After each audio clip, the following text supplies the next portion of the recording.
Good evening, ladies and gentlemen. We're a small and selected group tonight. Thank you for coming. I hope you enjoy the show. Which show? Anyway, detoxification and weight loss. What's interesting you more, weight loss or detoxification? Give me a kind of an idea. What? Both. A definite maybe, huh? What? Weight loss? Weight loss. Detox. What? Detox. All right. So the good news is if you detox, normally you lose weight. If you lose weight, whether you like it or not, you detox. Okay? So it's actually not mutually exclusive. You have to see what fits better for you. If you want to have hardcore post-Christmas, post-holidays weight loss, you go with the weight loss program. Otherwise, it's detoxification. So let's talk a little bit about detox for starters, and we'll talk about weight loss later on. And as I said, there's many things that interlap. Detoxification is in, as you might have noticed. Yeah? Everybody is into detox, and that is a concept which goes in very easily. Yeah? The fact that we're somewhat living in a toxic environment and we need to somewhat detox is just something that's obvious.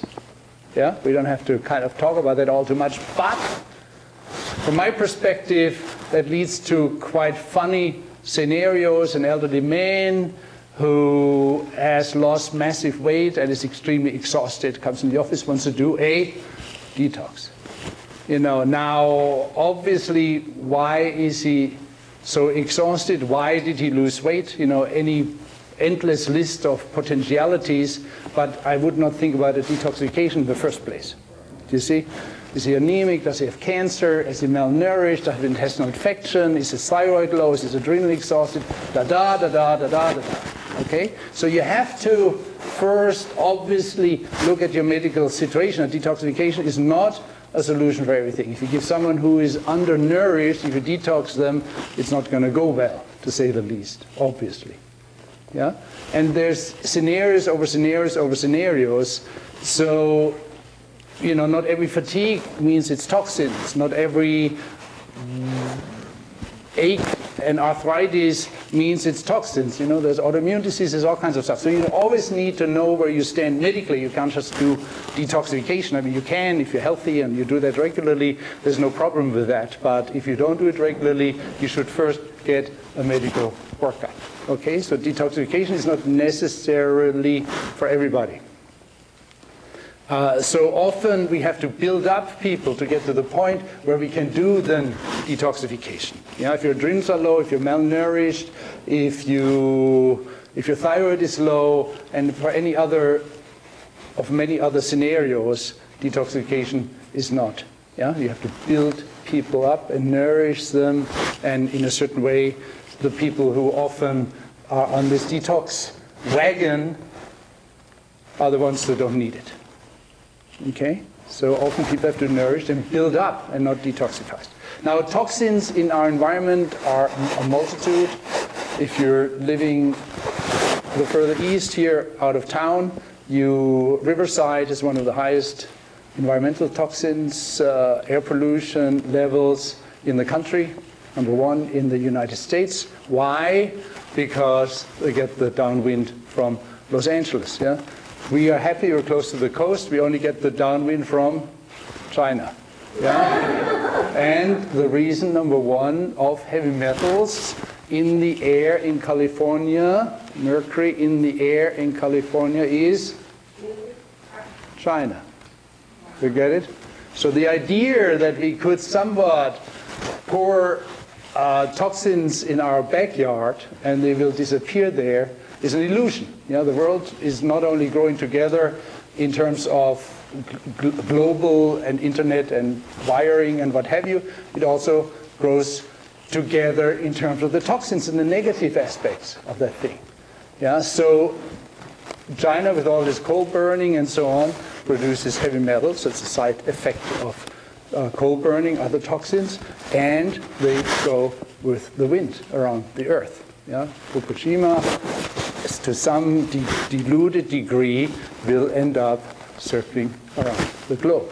Yeah, so that's an ecological thinking, which is very different than the beginning of the last century thinking of man is made, man more than female, man is made to exploit the world, yeah, to our personal benefit, because we're the crown of the universe. Meanwhile, we got a little bit more humble. Yeah, we're still the crown of the universe, but we have to keep it clean. Anyway, so that's the ecological thought about, and there's toxins everywhere. So in women more than in men, why? Huh? Makeup, cosmetics. Yeah, big time. If you look at, take the time to figure out what is in that makeup, in that cosmetics, it's a wonderful long line of very sophisticated, unspeakable chemicals. Okay? So that's basically what it is. Now, well, you just put that on your skin. Well, but the things you put on your skin do have potential consequences. You know, so the other day I was reminded of that again when one of my patients using testosterone cream then hugged his wife shortly afterwards, and she got wonderful full-blown acne. Okay, so now that's testosterone cream he puts on his skin, which then gets into his blood, but some stays there, goes through her skin, and so on. And too much testosterone is not good for women, and more is also not better for sex drive and what have you. You know, so there's too much is not a good thing. So just like that, cosmetics obviously are supposed to get into the skin, okay, but they don't stay in the skin. Okay, they get right through it and end up where in your blood, in your connective tissue, in your lymph system, and are basically chemicals which your liver then has to handle. Okay, so then obviously we're surrounded by endless plastics and chemicals anyway, from fertilizers, insecticides, pesticides, antibiotic residues, you name it. Okay, all that, outgassing from houses, outgassing from electrical equipment, outgassing from TVs, outgassing from computers, all that accumulates. Now you could say, well, that's just so small amounts and so small doses and so little concentration, it's diluted. Yes, it is diluted, but we do not know exactly medically what effect that has on us. You know, because we know in higher concentrations these are unpleasant fellows. You know, they lead to infertility, they are toxic for the fetus, they are cancer promoting, they are free radical producing, which then which creates oxidative stress wherever you have your weak spot in your body.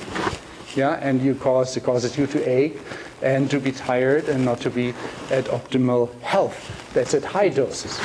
In low doses, nobody knows, because the way we handle these things is chemicals come on the market, and then after 10 years or so, the first scientific studies show, well, it might not be so beneficial. Another 5 or 8 years, they're taken off the market.